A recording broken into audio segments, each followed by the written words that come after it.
What happens to the companions and the doctor after and following in episodes each change brings then? Here's a monologue podcast script on the topic of what happens to the companions and the doctor after and following in episodes each change brings for artificial radio. The Doctor's universe is one of perpetual change regeneration. New companions, new stories. But rarely do we stop to think about the aftermath of each episode, each change that brings. We see the shock, the grief, the excitement, but we rarely see what comes next. Take Rose Tyler, for example. At the end of her time with the Ninth Doctor, she's left behind, trapped in a parallel universe.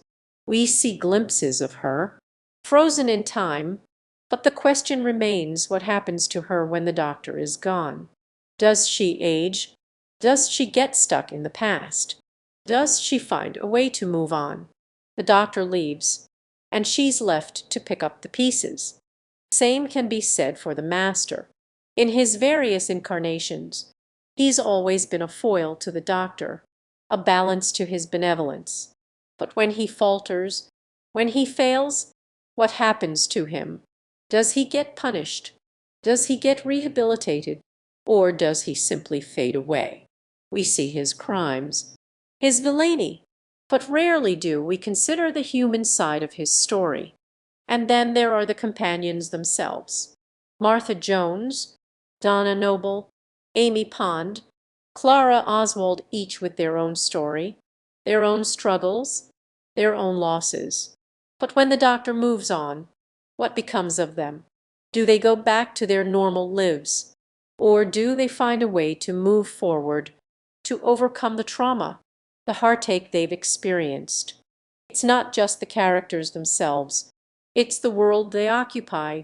Gallifrey, the Time Lord homeworld, is reduced to ash and dust. But what happens when the Doctor is gone? When there's no one to mourn, no one to protect?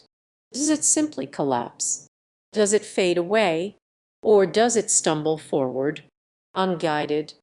The show's creator, Russell T Davies, once said that the universe of Doctor Who is one of brilliant chaos, where anything can happen, and nothing is certain.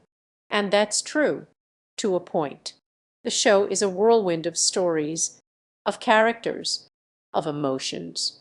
But beneath the chaos, there are these small, quiet moments, these tales of what happens when the Doctor is gone.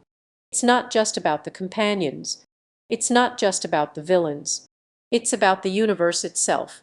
It's about the consequences of the Doctor's actions, the repercussions of his decisions.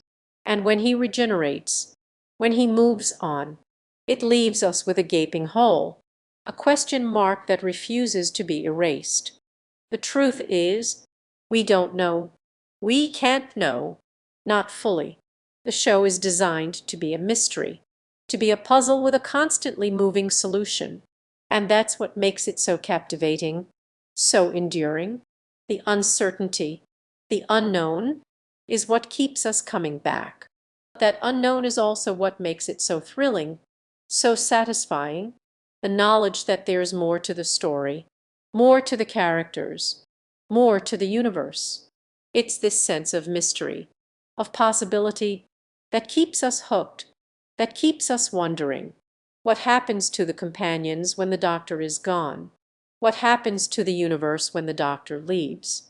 We may not have all the answers, but that's what makes it so compelling. The uncertainty, the doubt, the mystery of it all. It's what makes us keep watching, keep listening, keep wondering what's next.